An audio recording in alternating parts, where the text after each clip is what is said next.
It's 8 p.m. here in Korea, live from our studio in Seoul. This is Arirang News Center. Welcome. I'm Daniel Che.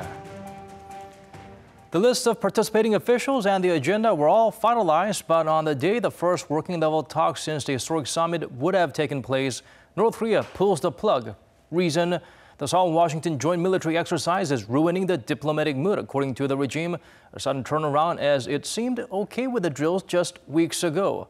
Oh Jung-hee at the Unification Ministry has our top story.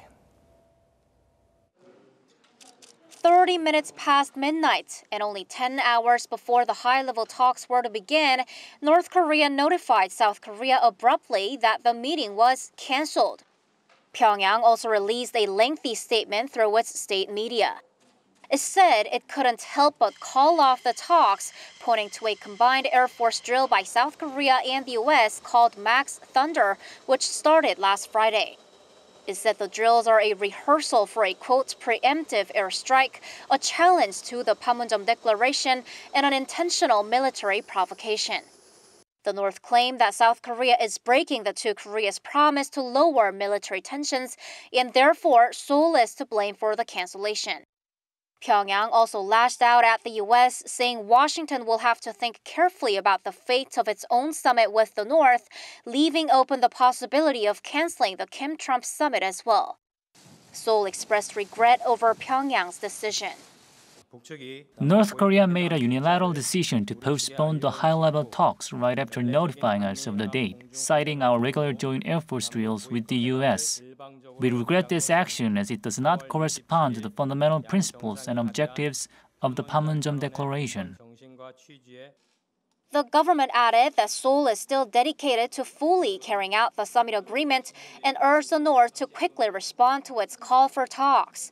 South Korea stressed that dialogue will have to continue anyway, so the two sides can discuss the issues Pyongyang is now raising.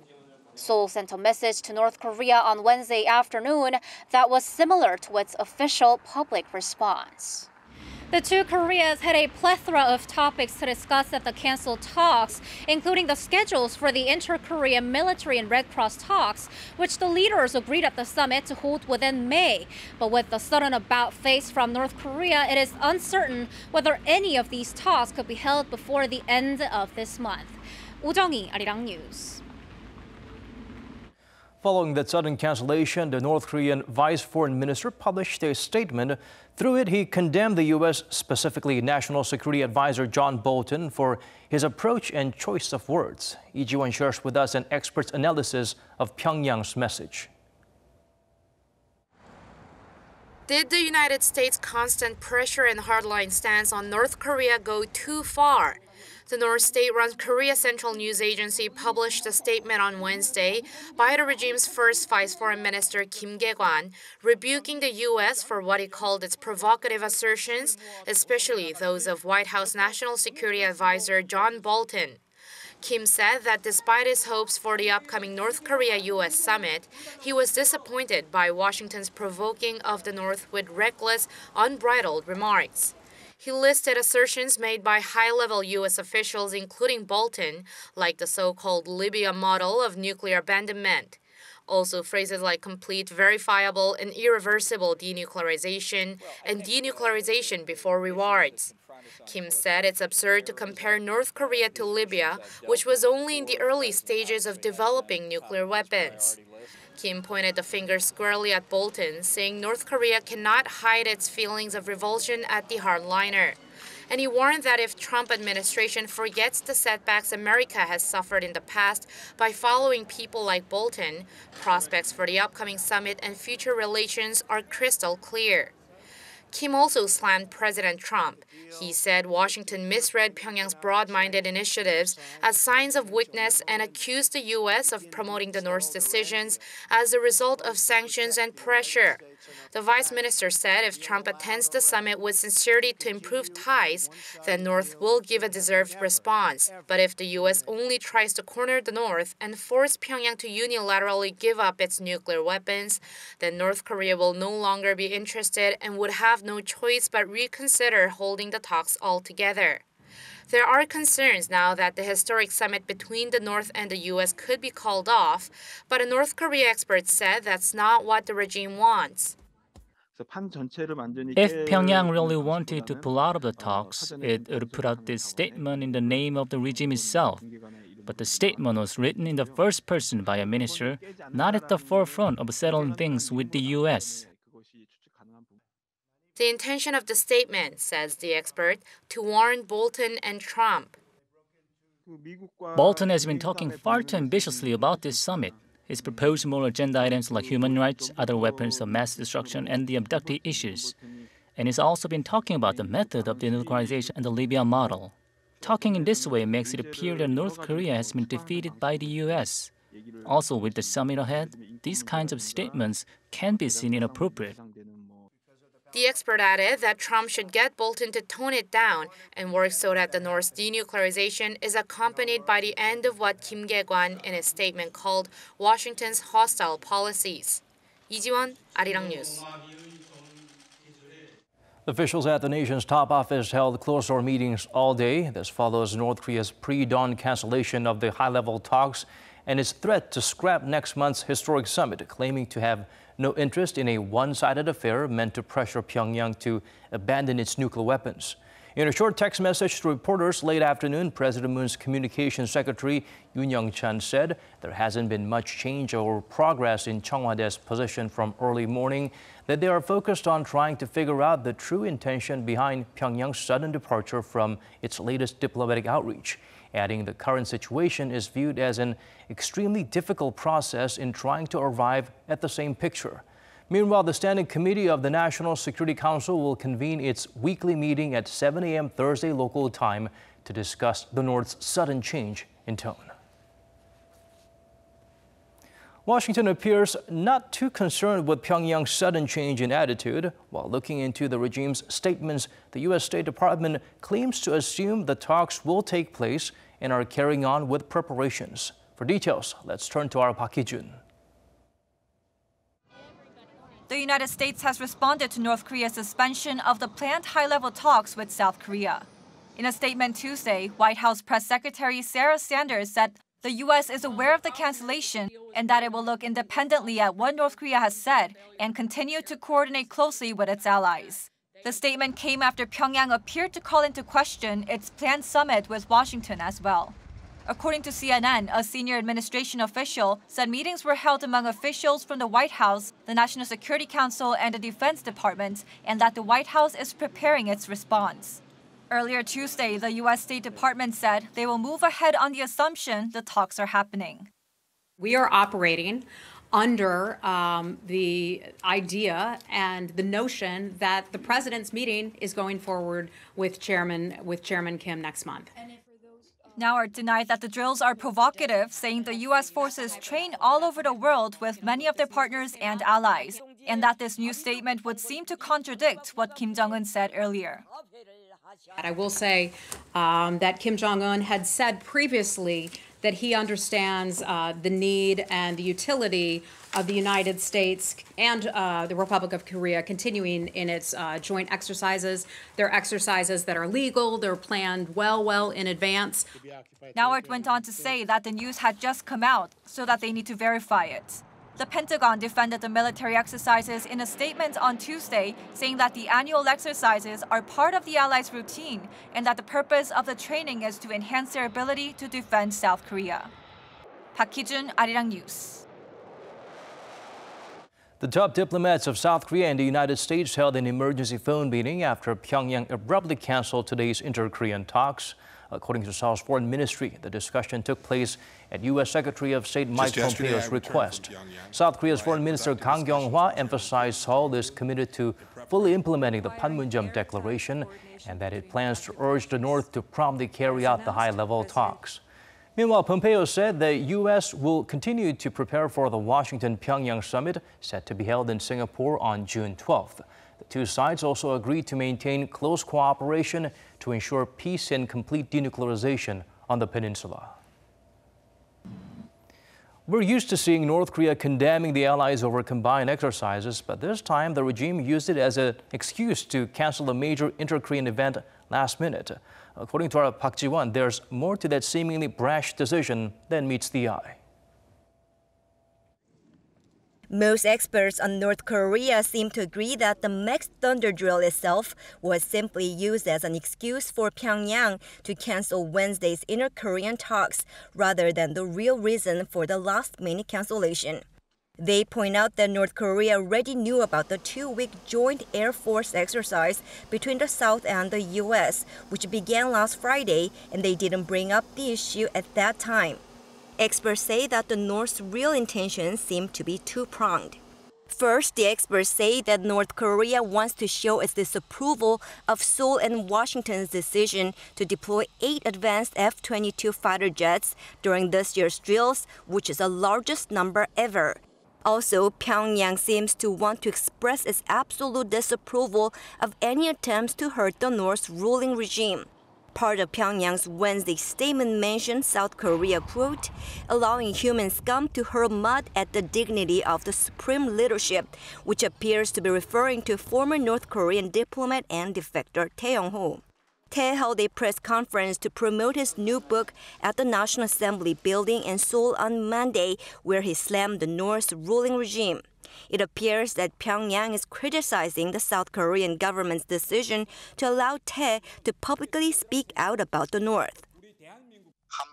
I think Pyongyang's cancellation of high-level inter-Korean talks sends a message that, first, it'll never allow the deployment of U.S. strategic assets on the Korean peninsula. And second, it won't sit idle over any attempts to damage the dignity of the North's ruling regime. However, most experts agree that considering the level of their complaints, North Korea is unlikely to disrupt the scheduled North Korea-U.S. summit next month. Meanwhile, Seoul's Defense Minister Song Young-moo held an emergency meeting Wednesday morning with the commander of U.S. Forces Korea, General Vincent Brooks. South Korea's defense ministry said that the two met for about half an hour starting at 8 a.m. and decided that the Max Thunder exercise will continue as planned. The ministry added that the joint exercises, the largest military flying exercise on the Korean peninsula, are part of its regular training program for pilots. The joint exercise involves some 100 warplanes, including 8 F-22 stealth fighters, as well as F-15K and F-16K jets. However, a military source told Arirang News that U.S. B-52 strategic bombers are unlikely to participate in this year's exercise. Park Ji-won, Arirang News.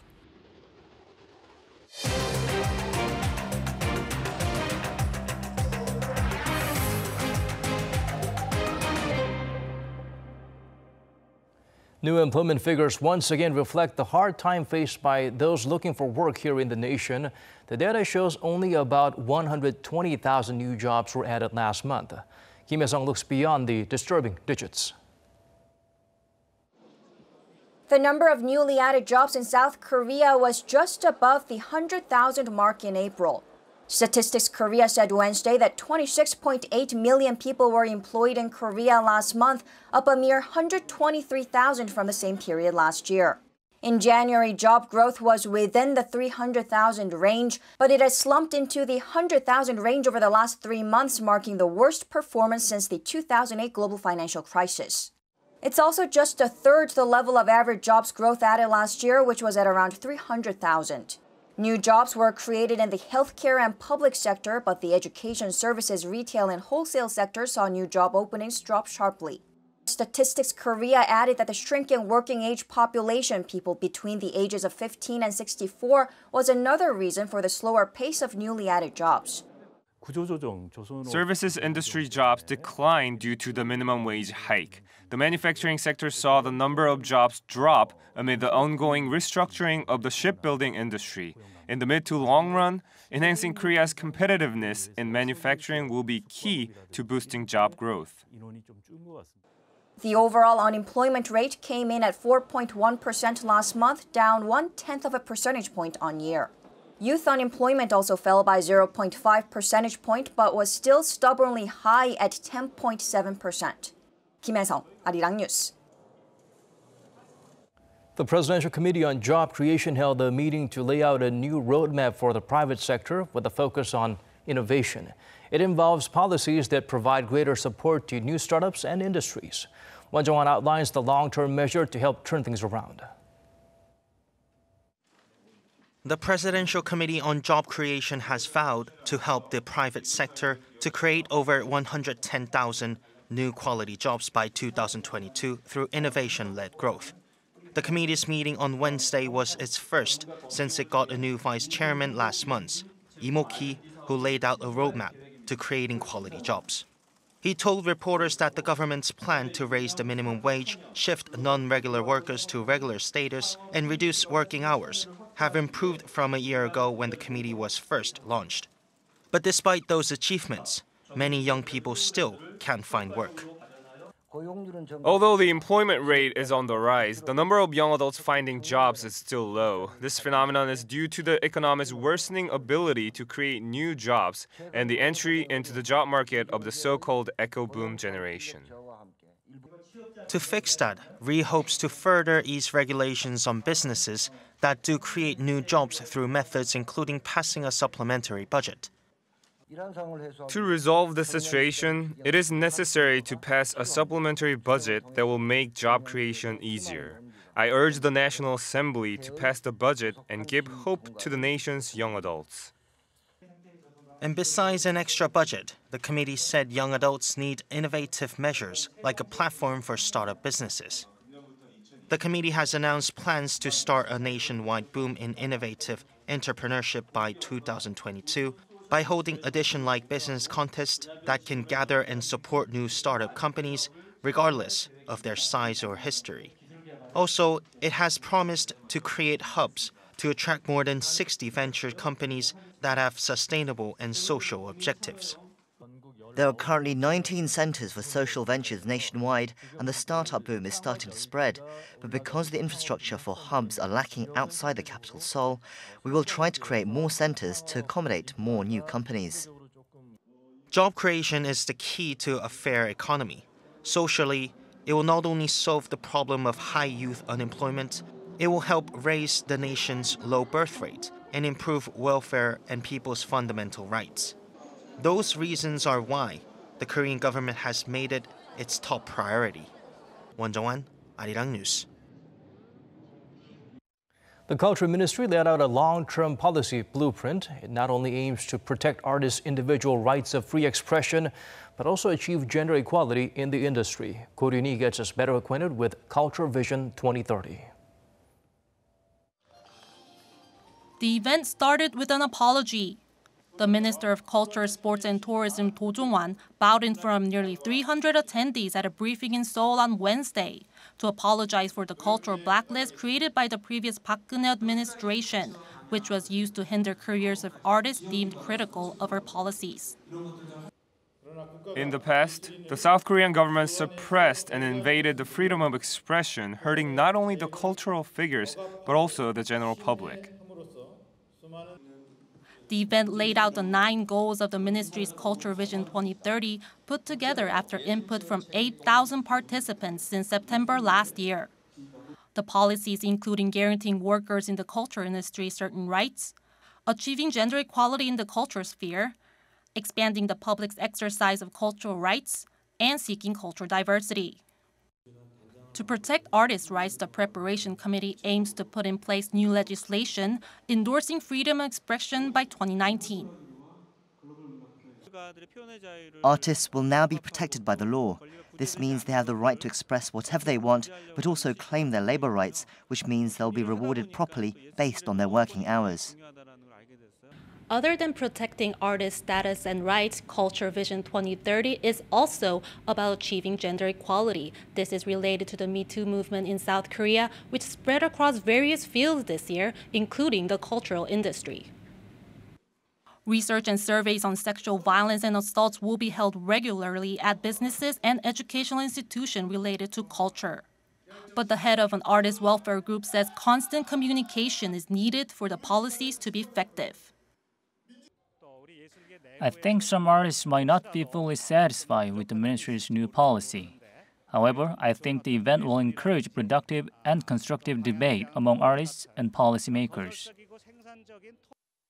The ministry says people who are interested in the Culture Vision 2030 will be able to participate and suggest policies on the ministry's website or on social media. Ko Ryun-hee, Arirang News. The situation with plastic waste got so out of hand here in Korea, garbage trucks stopped collecting them altogether. The Environment Ministry is stepping up to the plate to deal with this problem. Hong Yu sheds light on the new countermeasures to manage these recyclable refuse. People reached for plastic bags for their groceries despite signs urging them to help the environment by using fewer bags. But from October, plastic bags will no longer be used in South Korean supermarkets. This is part of the government's measures announced last Thursday to manage recyclable wastes. Reducing the use of disposable products and increasing recycling to become a society with sustainable resource circulation is an inevitable choice. The countermeasures differ from the past because they also aim to reduce waste right from when the products are made. To make recycling easier, all colored plastic bottles must be replaced by clear plastic bottles by 2020, and their labels must be easily detachable. It was a proper decision. Thoughtless, exaggerated packaging and the endless use of plastic bags are contaminating our environment. So it is a good countermeasure. I bring my own shopping bag to help the environment at least a little bit. To reduce the use of plastic cups in fast food restaurants and cafes, the Environment Ministry will offer a 10% discount to customers who bring their own tumblers and free refills to those who use mugs inside stores. Along with the countermeasures, cooperation from the public and related businesses is crucial in order to reduce the amount of plastic waste. Hong Yu, Arirang News.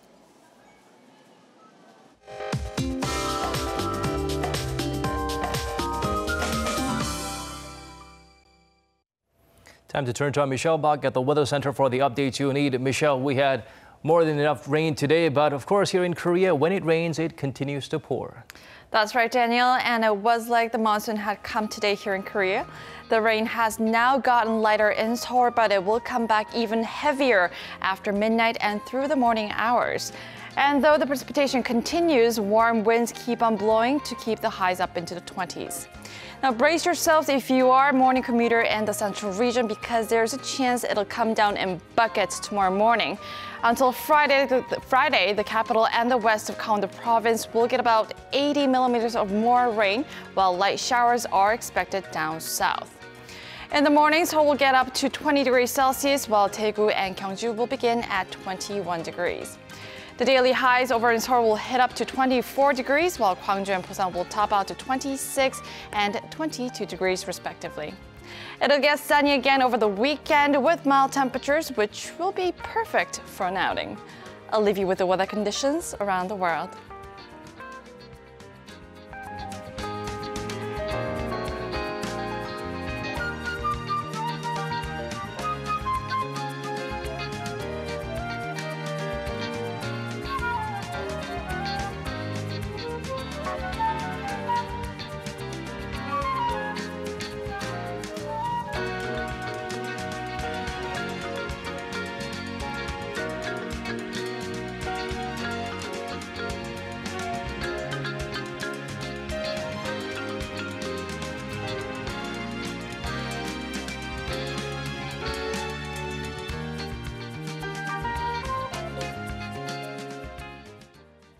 These are the stories we have for you on tonight's edition of Arirang News Center. Thank you for watching wherever you may be tuning in from.